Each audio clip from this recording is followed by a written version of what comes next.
Muy bien, ya estamos con la grabación. Entonces vamos a comenzar con esta breve formación sobre esta segunda parte de la biografía de nuestro amado fundador San José Marello, donde nos concentraremos un poco en su sacerdocio, cómo alcanza él esta inspiración divina también para fundar nuestra congregación, cuáles son estos sencillos, cotidianos detalles que van a preceder el inicio de los Oblatos de San José. Y luego también veremos una pequeña parte de su vida como obispo, sobre todo desde la expresión y la experiencia de las personas que le rodearon, muchos de ellos también otros obispos y cardenales, incluso el Papa León XIII, que lo consideraba como una perla del episcopado. Este es el título que el mismo Papa le puso a San José Marello por todas las virtudes que demostraba, por todas las virtudes que había cultivado en su vida como sacerdote y luego como obispo, recordando que es el mismo León XIII quien lo designa como obispo de la diócesis de Acqui, ¿no? En este camino vamos a ver que la vida de nuestro fundador está configurada a la vida de San José de Nazaret, porque así como ahora hemos rezado los dolores y gozos de San José, también veremos que en el camino de su vida, de su sacerdocio y luego de su episcopado, la vida de nuestro fundador también estará llena de dolores y también de gozos, ¿no? De momentos de silencio doloroso que van a preceder también grandes momentos de alegría. Y él mismo también escribirá esta experiencia en sus cartas cuando dice, antes de que aparezca un gran fenómeno, siempre está precedido por momentos negativos de doloroso silencio. Escribiría él también en alguna de sus cartas para mostrarnos que siempre que la voluntad de Dios va a actuar con gozo, con alegría, con bendición para nosotros, usualmente en nuestra vida también este gozo, esta bendición está precedida de momentos de sacrificio, momentos de silencio, de dolor, ¿no? Y esta será un poco la vida de San José Marello en este camino, ¿no? Tendrá momentos de muchísima alegría, de gran gozo y bendición, pero que siempre estarán precedidos por momentos de dificultad, de dolor, que él sabrá superar viviendo heroicamente las virtudes, ¿no? Que de eso se trata la santidad, ¿no? Son santos aquellos que han vivido con heroísmo las virtudes en la vida cotidiana, ¿no? Entonces, Padre Ángel nos había ya comentado los detalles de la infancia de nuestro fundador desde su nacimiento en 1844, un 26 de diciembre, hasta el inicio de su sacerdocio, de estos momentos de su juventud.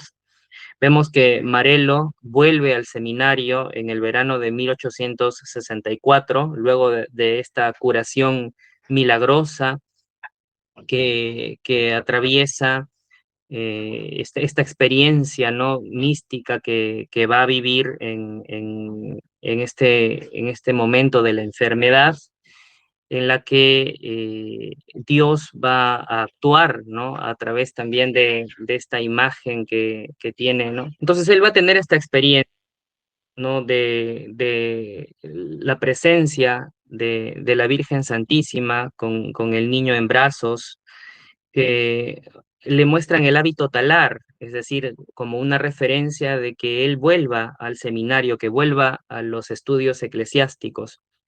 En este tiempo, la enfermedad que él padecía era prácticamente incurable. Hoy el tifus, la tifoidea, se cura con un tratamiento de una semana o 10 días, pero en ese tiempo era mortal, era una enfermedad que no había sido estudiada completamente y que no tenía un tratamiento específico. Se dice incluso que 8 de cada 10 personas que enfermaban gravemente de tifus fallecían, ¿no?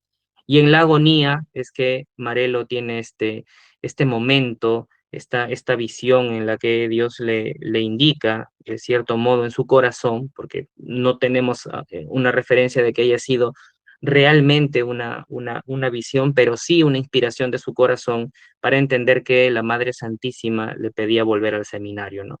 Es así que con mucha alegría sus maestros, quienes lo habían acompañado, en el camino de su formación, le abren las puertas de par en par, ¿no? Incluso algunos de sus maestros decían, para Marelo abrimos las puertas de par en par del seminario. Todo el mundo quería tener un alumno como él, ¿no? Con las virtudes que tenía, con su cercanía con sus demás compañeros, con el bien que le hacía también al estudio de los demás.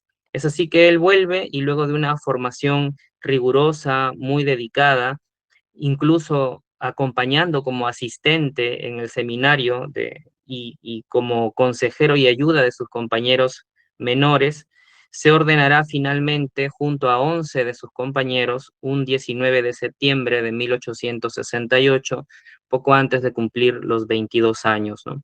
Será un sacerdote muy joven y luego de ordenarse en la Catedral de Asti, celebrará su primera misa en su tierra, en la que podemos decir que es su tierra, donde se crió, donde pasó la mayor parte de su infancia, en el pueblo de San Martino Alfieri, lugar también donde conocerá por primera vez la vida de la escuela y también donde por primera vez hará sus primeras, valga la redundancia, sus primeras labores en la iglesia, en la parroquia, bajo el cuidado de su párroco Juan Torquio, ¿no? Este hombre también será muy importante para su formación. Y allí, en la presencia nuevamente de su párroco Juan Torquio, quien sería también su guía espiritual en su infancia, celebrará su primera misa en San Martino Alfieri. Llama mucho la atención en esta primera etapa de su vida sacerdotal la sencillez incluso en los gestos pequeños o cotidianos, ¿no? Tendrá un recordatorio muy sencillo de su primera misa que consistirá en una pequeña estampa con los signos eucarísticos en la parte de adelante y que en la parte de atrás decía con mucha sencillez: querido en el Señor, acepta este recuerdo que en el día más hermoso de su vida te ofrece el recién ordenado sacerdote José Marelo con motivo de su primera misa. Este es el primer mensaje que deja Marelo como recordatorio a sus amigos y familiares sobre su primera misa. En este gesto pequeño también vemos la sencillez, la cotidianidad de los actos buenos de Marelo, dejando un mensaje tan bonito, tan humilde, tan cercano para esta primera misa, que es un momento muy importante para los sacerdotes, ¿no? Su segunda misa, de manera particular, también la celebrará en un santuario dedicado a la Virgen Santísima en una localidad cercana llamada Balone, y en este sitio, el santuario de la Virgen de las Mercedes, será el lugar donde él decide celebrar esta segunda misa, un lugar pequeño, muy humilde, que como una curiosidad era propiedad de un tío de José Marelo, y más adelante él comprará este santuario, este terreno donde estaba el santuario, y se lo encargará a sus oblatos luego cuando funda la congregación, ¿no? Es una cosa muy interesante para saber que la Virgen Santísima siempre estará ligada a la vida de San José Marelo.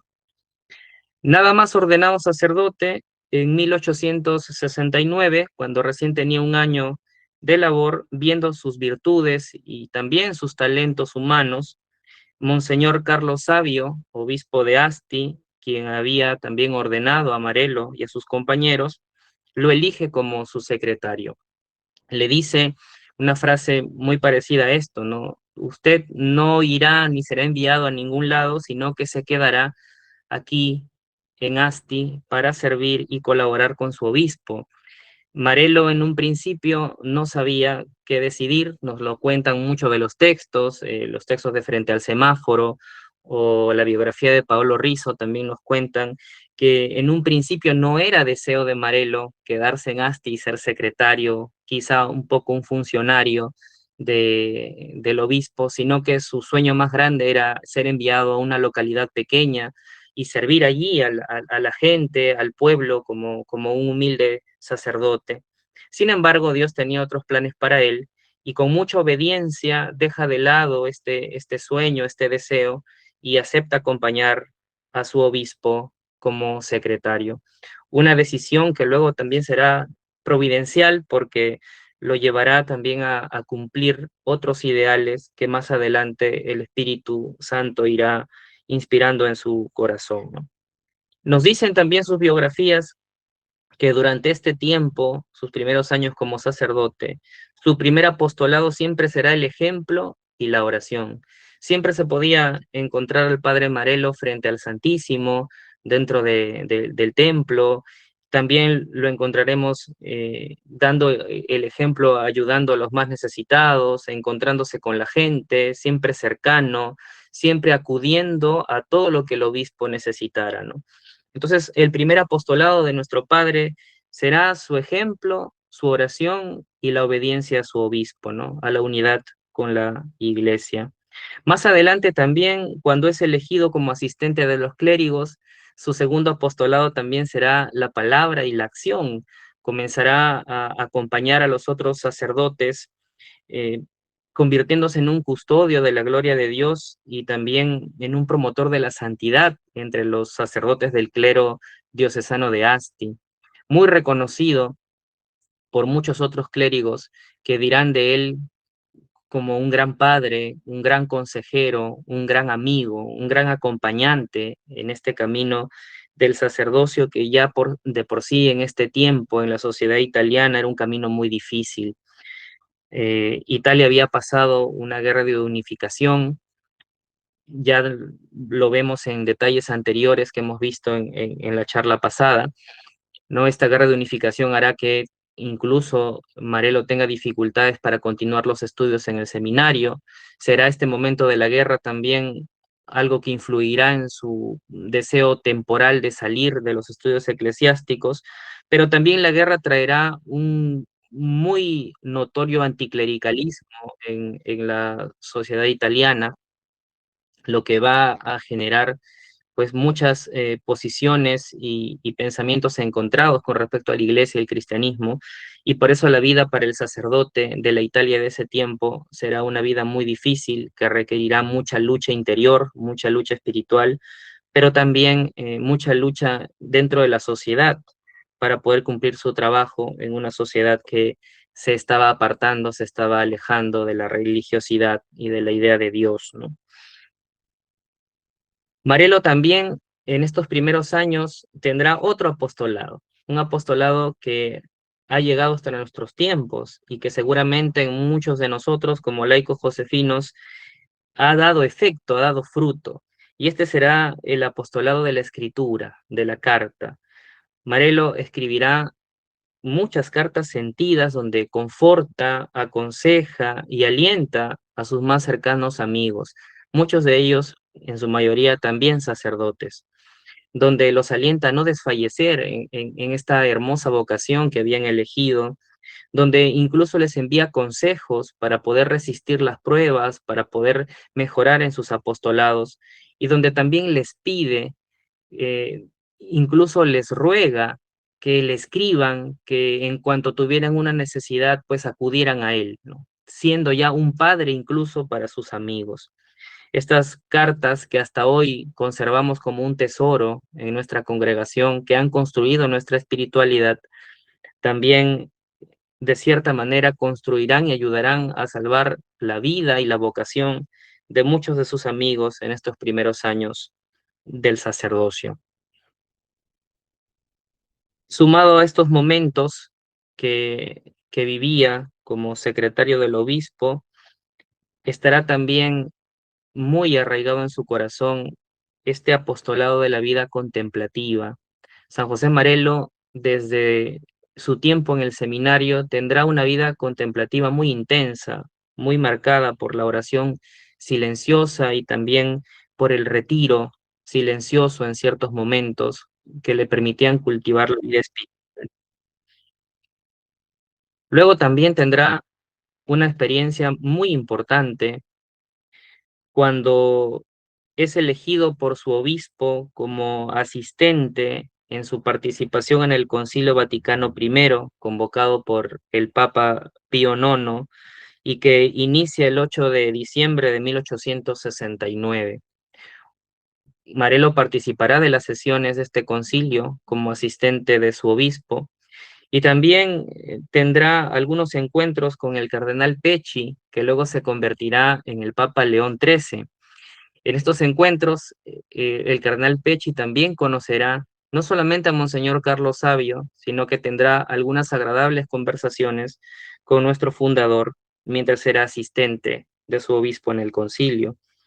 Un detalle muy interesante porque más adelante el Papa León XIII, recordando estos momentos posiblemente, y por la labor que hacía Marelo luego como canónigo de la catedral y con la fundación de su pequeño instituto religioso, pues lo elegirá para ser obispo de la diócesis de Acqui, ¿no?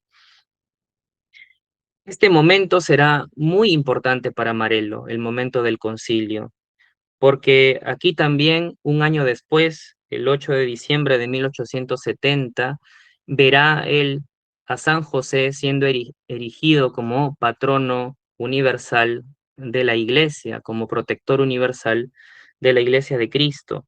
Este momento va a marcar un hito muy importante en su vida, porque allí se va a consolidar la figura de San José como parte de su espiritualidad de vida, que luego nos heredará tanto a sus hijos los oblatos como luego a nosotros, los laicos josefinos. Para este momento, Marelo también escribe desde Roma a sus amigos, sobre todo a Esteban de Laude, uno de sus amigos más cercanos, y en una de sus cartas le dirá: en el silencio se forjan los grandes caracteres, como en la humilde concha también se endurece la gota de rocío, que luego se convertirá en la perla que adornará la frente de las hijas del rey. Nos enseña Marelo que en estos momentos aparentemente inadvertidos, en estos momentos de silencio, también se construyen las grandes cosas. Y vaya que una gran cosa se estará construyendo dentro de su corazón por obra del Señor a partir de estos momentos, ¿no? Más adelante, este silencio dará un fruto bellísimo, que es la familia en la que nosotros ahora vivimos y compartimos la espiritualidad. Regresado del concilio con su obispo, Marelo se dedicará enteramente a la enseñanza del catecismo, sobre todo a los jóvenes del seminario y también a los jóvenes obreros, a los jóvenes necesitados. En los jóvenes del seminario, mientras enseñaba el catecismo, va a descubrir este sufrimiento, esta necesidad de fe que tenían los jóvenes. Encontrará dificultades para educarlos en la fe, encontrará que los jóvenes estaban distraídos en muchas cosas de la sociedad, que su formación de fe en la infancia había sido deficiente, había sido escasa, no como la que él había tenido mucho tiempo atrás en San Martino durante su juventud. Estos chicos, estos niños, estos jóvenes ya eran parte de las consecuencias de los problemas sociales, de las dificultades culturales que estaba teniendo la Italia de ese tiempo. Y por eso es que escribe Esteban de Laude estas famosísimas frases que nos dan un inicio, un principio de este ideal educativo por la juventud, sobre todo por la pobre juventud, por aquella que estaba más abandonada y más sola, ¿no? Por eso le dirá, por ejemplo, a Esteban de Laude en una de sus cartas: trabaja, trabaja para que la juventud mejore. También lo poco ya es algo, porque evitar el mal en estos tiempos ya es una gran cosa, ya es un gran bien, una gran obra, diría Marelo Adelaude, cuando le hablaba sobre su experiencia, estas primeras experiencias educativas que tenía él al enseñarle el catecismo a los jóvenes del seminario. En esa misma carta también dirá: oh pobre juventud, tan abandonada, tan juzgada duramente en sus livianidades. Y luego diría: trabajemos, oremos, recemos por los jóvenes. Entonces aquí ya en sus primeros momentos del sacerdocio, esta carta data de 1869, todavía eh, tenía muy poco tiempo de haberse ordenado. Marelo ya nos va expresando uno de los pilares que luego conformarán o serán parte de la espiritualidad de su instituto religioso. Pasado el tiempo, trabajará también en un lugar que luego será muy importante para nuestra congregación. Comenzará su labor apostólica en la obra Pía Miquelerio, que será un orfanato, una obra social que había sido adquirida por el canónigo Cerruti allá por la década de 1870. Esta obra eh, de la iglesia ya tenía mucho tiempo atrás de ser usada, tenía bastante tiempo de haber sido construida, pero a través del sacerdote Juan Cerruti, la iglesia adquiere esta obra social que luego funcionaría para varios tipos de labores, entre ellas la asistencia de los enfermos crónicos, de los ancianos y también de los niños que se encontraban en orfandad. En este lugar también iniciará una de sus primeras obras apostólicas, nuestro fundador, y en 1872 nacerá su deseo, su primer proyecto de crear una comunidad, un servicio, un apostolado, al cual le llamaría la Compañía de San José. Así, en una carta del 25 de octubre de 1872, San José Marello, al explicar la Compañía de San José al canónigo Cerruti, hará lo que se convertirá en el primer borrador que luego dará origen a los oblatos de San José. En esta carta de San José Marello hacia el canónigo Cerruti vamos a ver la expresión de la sencillez y de la humildad más grande que puede tener un hombre, porque al presentarle este proyecto no lo toma como suyo, sino que se lo entrega al canónigo, que era la autoridad principal de la obra del Miquelerio. No la presenta ni aspira a tener la obra como suya, sino que le comparte este deseo al canónigo para que él se haga cargo y para que él se presente ante quizá el obispo, las autoridades, como el dueño de este proyecto de la Compañía de San José. Aquí vamos a evidenciar ya esta imitación tan natural que Marelo va a tener de las virtudes del propio José de Nazaret.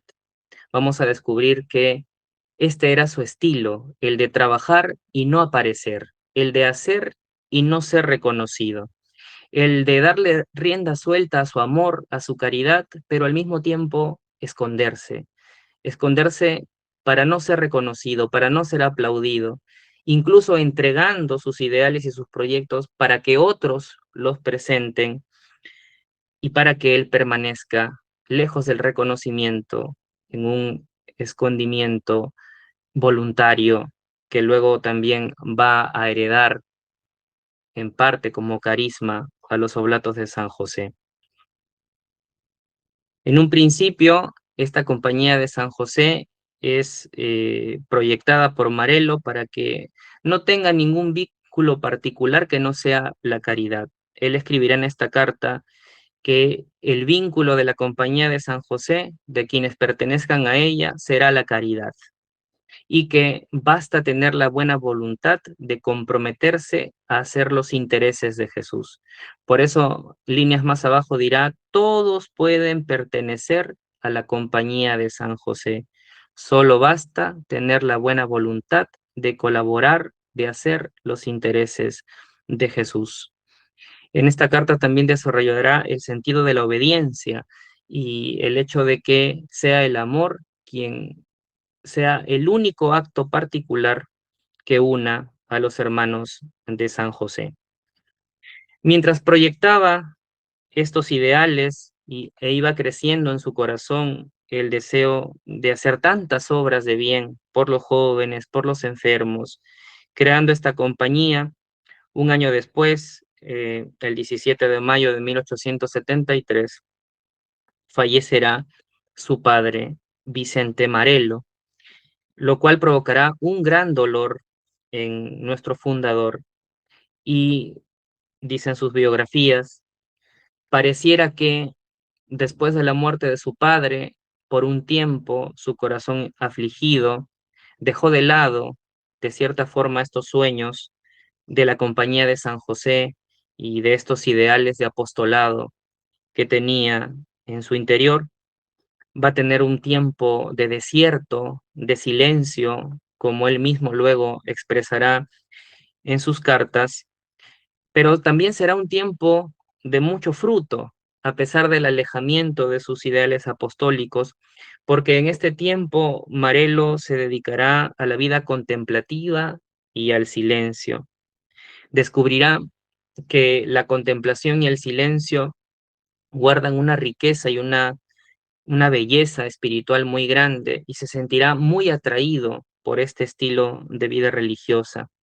Tanto es así que regresando de sus vacaciones, expresará a Monseñor Sabio su deseo de ingresar a la trapa, es decir, de convertirse en monje de clausura, razón por la cual, con toda la sabiduría que le caracterizaba, Monseñor Carlos Sabio trata de disuadirlo y le dice: el mundo espera otra cosa de usted, padre Marelo. Es aquí donde Marelo refiere, tomando en cuenta también la muerte de su padre y estos momentos de la experiencia contemplativa, esta frase que dije al principio, ¿no? A un gran fenómeno siempre le preceden signos negativos de silencio. Este momento de dolor y luego de la experiencia de silencio y de oración harán que poco a poco en el corazón de Marelo vaya ardiendo nuevamente este deseo de un apostolado particular, de un apostolado silencioso y humilde, pero de una gran acción hacia los más necesitados, hacia los más desfavorecidos. Su deseo va a ir creciendo, tanto que a uno de sus amigos, don Rola, en una carta de octubre de 1877, le expresará su deseo de estar buscando un apostolado humilde y sencillo al cual él pueda pertenecer. Le va preguntando si existe alguna persona, algún hombre que quisiera tener estas virtudes, seguir este apostolado para que inmediatamente él al encontrarlo también lo siga. Había un deseo de formar o si bien no fundar, al menos pertenecer a un apostolado particular. Ardía en su corazón este deseo de hacer algo por el prójimo, de hacer algo por los demás. Es así que en 1877, luego de esta carta, va naciendo su deseo de retomar este ideal de la Compañía de San José. Por eso le consulta también a su obispo, Monseñor Sabio, y a otros sacerdotes ilustres que eran sus consejeros y sus amigos, nuevamente esta idea de formar esta compañía. El obispo accede contento y le aconseja no renunciar a su ideal. En un primer momento no consigue nadie que quisiera acompañarlo en este deseo, pero Dios siempre responde a su tiempo y es así que en 1878 va a llegar a la localidad de Asti un joven llamado Giorgio Médico, que por motivos de salud había tenido que abandonar el seminario. Este joven, según el mismo Marelo, tenía una bondad y una generosidad muy grande, un deseo muy grande de hacer el bien a los demás, de hacer cuanta obra de caridad tuviera a su disposición. Y va a proponerle en un principio ser el primer miembro de esta compañía religiosa, de, este, eh, de esta familia que él comenzaba a fundar ya. En un primer momento, Giorgio Médico va a decir que no, no aceptará la primera propuesta de perdón, de el padre Marelo, no aceptará esta primera propuesta porque le parecía muy difícil haber abandonado el seminario e inmediatamente luego pertenecer a una congregación o a un proyecto de esa envergadura. Pero finalmente, el 14 de marzo de 1878, en la obra pía del Miquelerio, en el Instituto Miquelerio, el padre Marelo recibirá a 4 postulantes, a unos 4 primeros postulantes que se convertirán en los 4 primeros oblatos de San José. Y da la casualidad, o más bien la bendición, que uno de estos 4 postulantes era el joven Giorgio Médico, que había regresado en sus palabras y finalmente había decidido tomar la propuesta del padre Marelo. Esta primera experiencia de los Oblatos de San José será una experiencia circundada por la pobreza y la sencillez.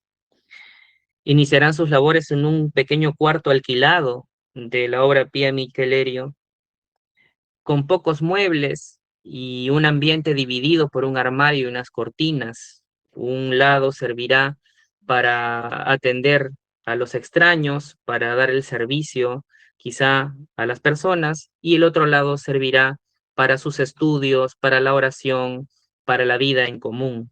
Será un lugar pobre y pequeño en medio de los pobres, de los huérfanos y de los enfermos también.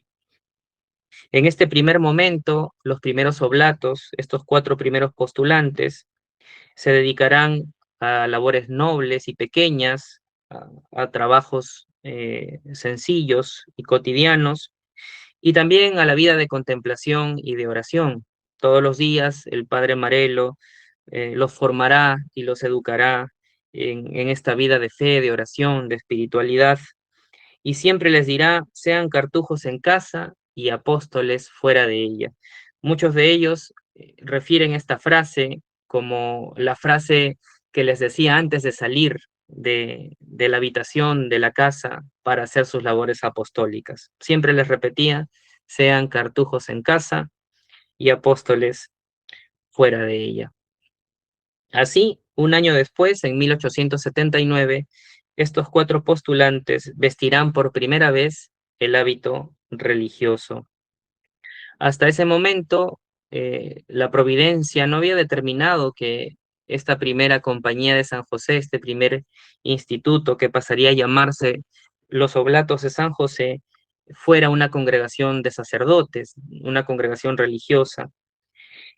Estaba proyectada para que en un primer momento sea un grupo de laicos o de personas que quisieran servir entregándose, ¿no?, de manera privada a una vida de oración y de entrega total por los intereses de Jesús. Pero luego la providencia, veremos más adelante, hará que poco a poco este instituto se convierta en un instituto religioso.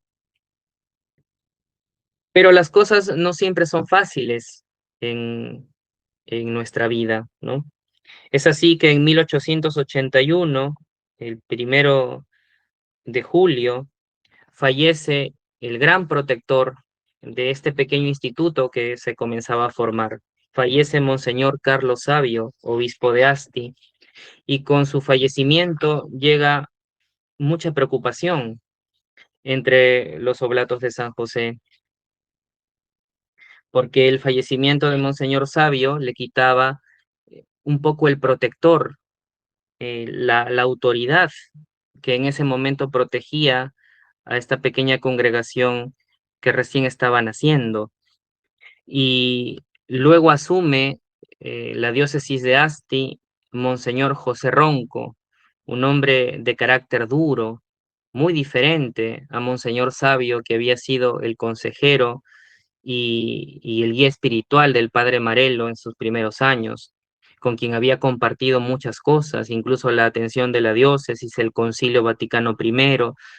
Estaba unido estrechamente a su obispo, y ante este fallecimiento, él y sus pequeños oblatos entraron en un momento de incertidumbre.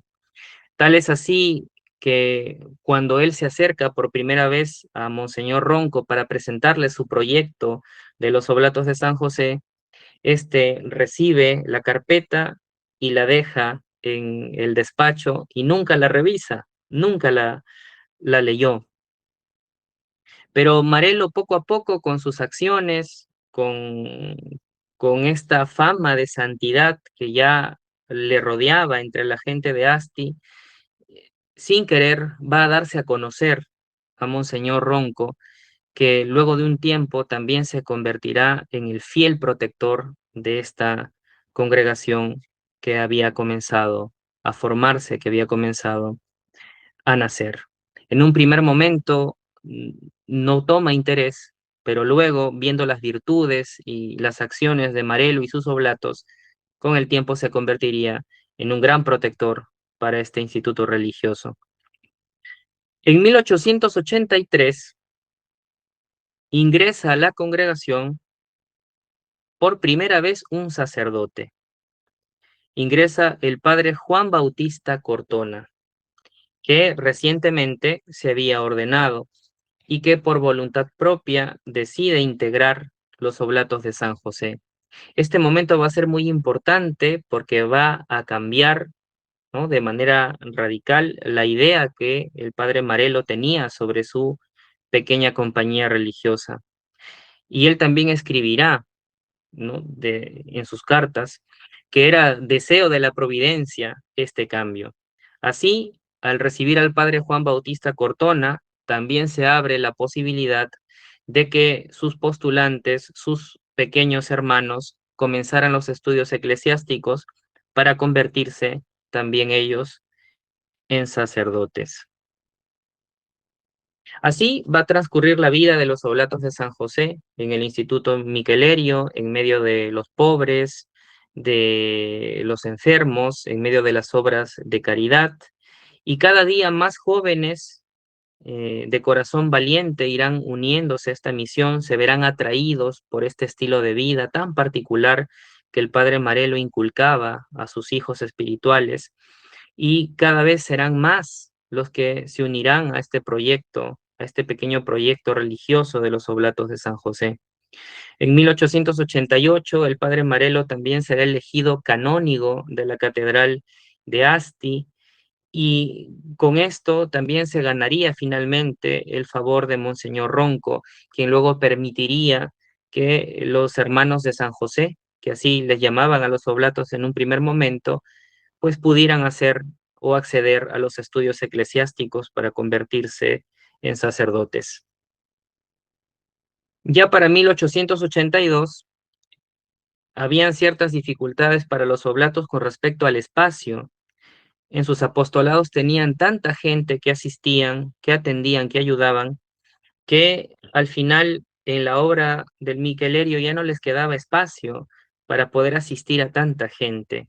Tenían unos cuantos cuartos alquilados, pero ya generaba una gran dificultad para poder atender al gran número de personas, a la gran población de personas que ellos asistían. Pero la providencia siempre va a ser buena con nuestro fundador.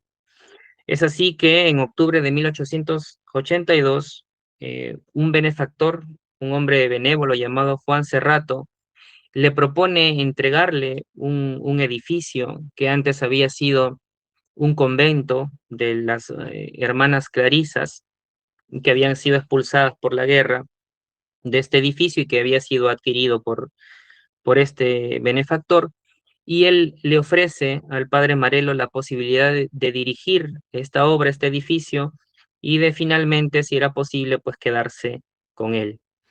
El costo, aún a pesar de la bondad de este hombre, era alto, pero finalmente Monseñor Ronco consigue el permiso de la Santa Sede para poder comprar este edificio, y junto con el aval de otros 3 sacerdotes, el padre Marelo, invirtiendo también gran parte de su herencia, ayudará a adquirir la Casa Santa Clara, que luego se convertirá en la casa madre de los Oblatos de San José, que hasta hoy es la casa madre de nuestra congregación en todo el mundo. Es la casa madre porque es la casa donde los Oblatos de San José, de manera oficial, iniciarán su labor. Así, ya para 1883 se concreta la compra de la casa madre, y en 1884 los Oblatos de San José se trasladan junto con sus pobres, con sus enfermos, con sus ancianos, a la casa Santa Clara, que será a partir de allí la casa madre de los Oblatos de San José.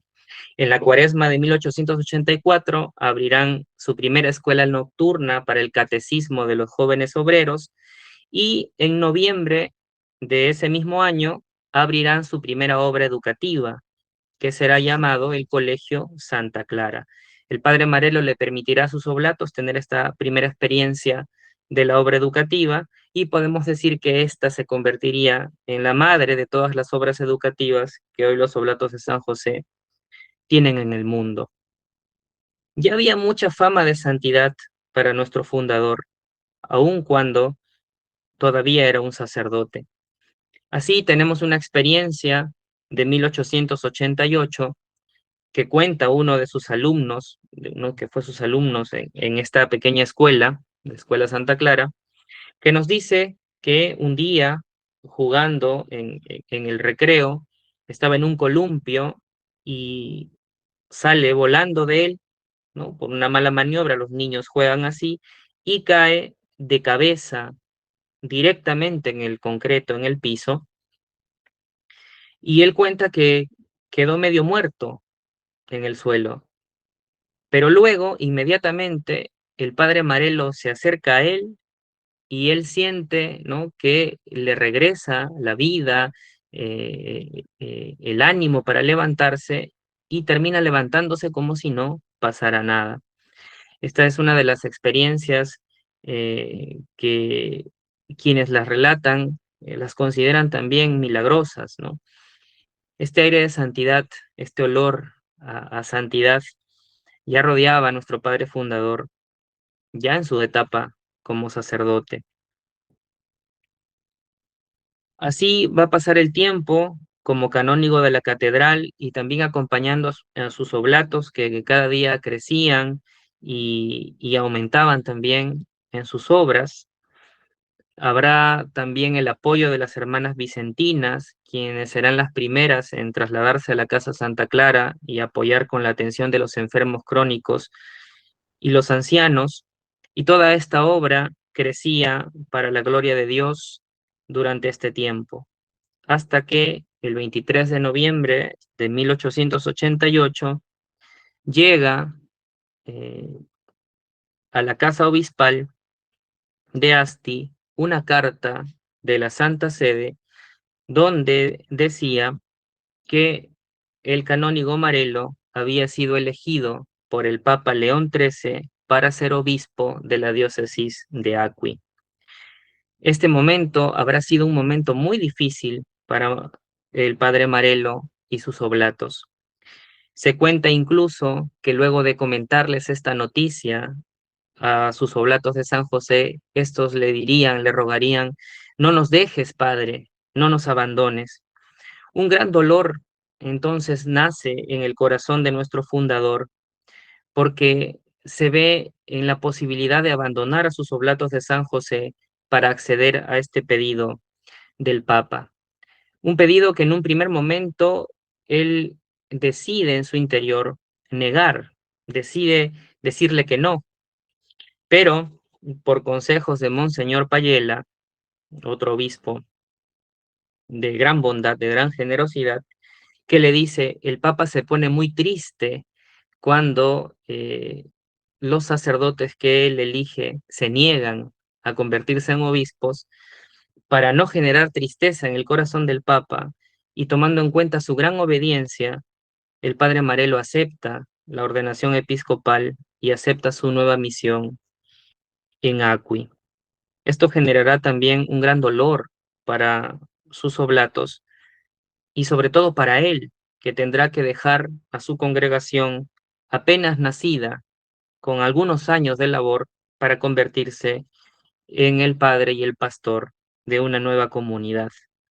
Así, el 17 de febrero de 1889, en Roma, será consagrado obispo. El 16 de junio de ese mismo año, tendrá que abandonar la Casa Santa Clara, despidiéndose de sus oblatos y dejando como primer padre superior al padre Juan Bautista Cortona, dejándolo a él como el primer encargado de la congregación, y partirá hacia Acqui con un dolor muy grande en el corazón. Sin embargo, siguiendo su obediencia como obispo, tendrá una labor extraordinaria. Será llamado desde un principio como Padre Bueno por la gente de Acqui, muy querido desde el momento de su llegada. Escribirá en su corto tiempo como obispo 7 cartas pastorales muy sentidas, Dos de ellas siguen siendo pilares para nosotros y para nuestras labores apostólicas. Tendremos su cuarta carta pastoral dedicada a la educación de los jóvenes en la familia y también la sexta carta pastoral que dedicó con mucho fervor, con mucha pasión, a hablar sobre la importancia del catecismo. No solamente será un obispo desde la parte administrativa, se dedicará sobre todo a estar con la gente, a escuchar a la gente más necesitada. Será más que todo un padre para todas las personas que acudían a su asistencia, un verdadero padre también para sus sacerdotes, aquellos que le acompañaban en la diócesis, siempre dispuesto a aconsejarlos, a consolarlos, a ayudarlos, del mismo modo en que lo hacía con sus amigos cuando era un joven sacerdote.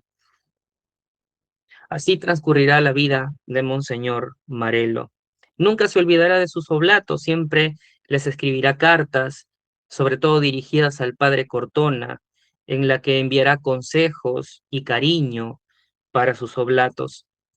También le pedirá recibir noticias sobre ellos, estando siempre atento, aún en la distancia, como todo buen padre. Finalmente, en 1895, ya con la salud un poco deteriorada y con la advertencia del médico de no hacer tantos esfuerzos, será invitado por el obispo de Savona para celebrar las fiestas de San Felipe Neri.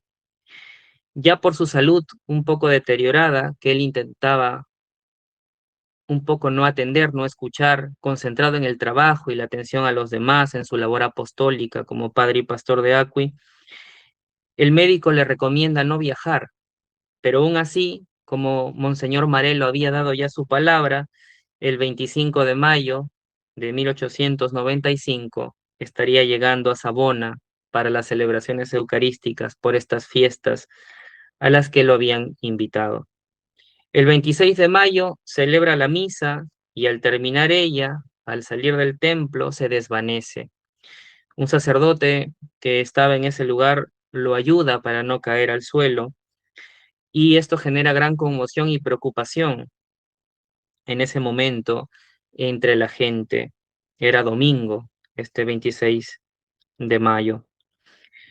Le ofrecen una habitación en el Palacio Episcopal y luego de descansar y de ser revisado por el médico, al día siguiente acude a celebrar la misa.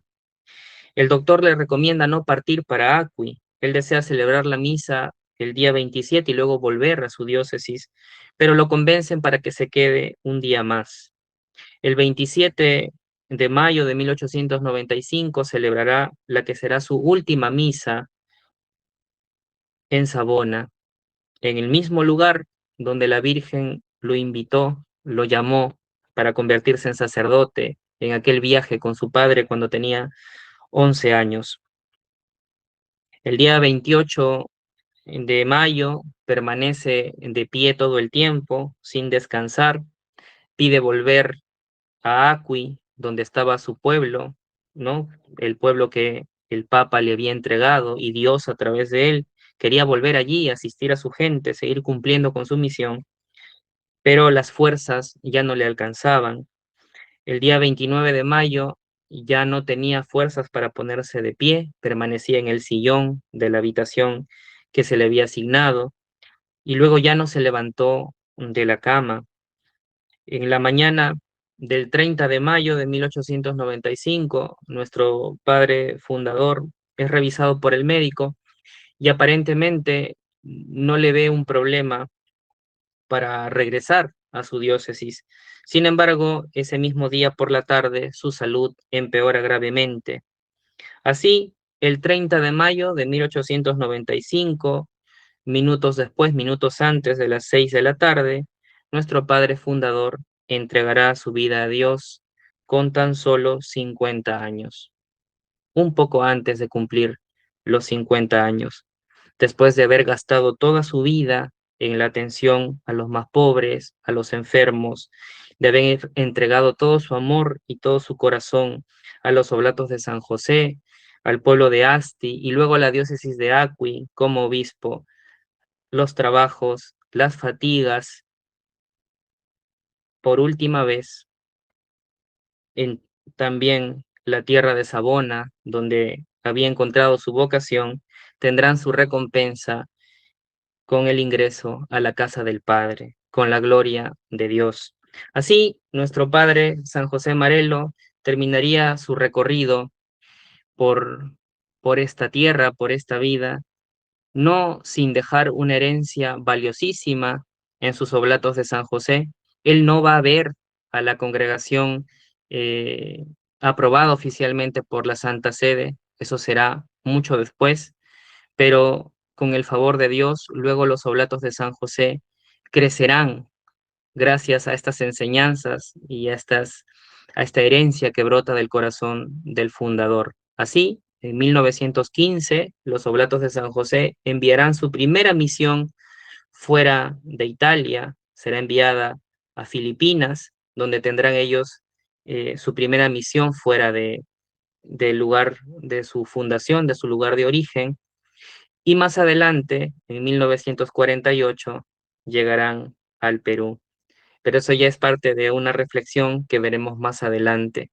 Marelo aún así no dejará a sus oblatos de San José, aún espiritualmente permanecerá con ellos en sus enseñanzas, pero también de manera mística, cuando Dios también a través de él medie incluso la sanación de un seminarista más adelante en el tiempo, milagro por el cual luego el Papa Juan Pablo II lo beatificará, y luego también aquí en nuestra tierra mediará por este milagro que este año estamos celebrando, ¿no? Este milagro que Dios hizo por su intercesión a estos niños Alfredo e Isilda en 1998.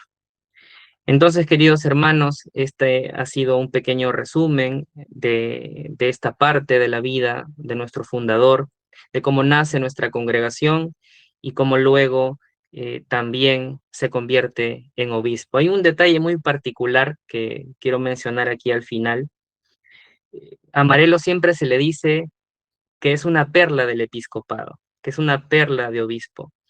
Y esta frase no viene de otra persona que no sea el mismo Papa, que al encontrarlo en 1891, en una visita al Vaticano que él hace con algunos fieles de su diócesis, el Papa lo ve a esta comitiva y menciona esta frase, ¿no? El Papa León XIII dice, Acqui, Acqui, avísenle a todos que para Acqui yo he enviado una perla de obispo, reconocido por el mismo León XIII como una perla para el episcopado y hoy, estoy seguro, en el cielo, un patrono para los obispos. Entonces, esta es la vida de San José Marelo, que he tratado de resumir en realidad porque es tan amplia, tan rica, tantas son sus cartas y sus enseñanzas, que seguramente habrá siempre mucho que decir de San José Marelo, este santo de la puerta de al lado, este santo del silencio, de la cotidianidad, este santo que nos hace querer ser santos también a nosotros, que nos ayuda a no ver tan lejana esa santidad. Muy bien, queridos hermanos, les agradezco mucho por su atención, por su paciencia. Si hay alguna pregunta, algo que comentar, algo que agregar que de repente a mí se me ha olvidado, se me ha pasado, entonces les agradeceré mucho que puedan participar.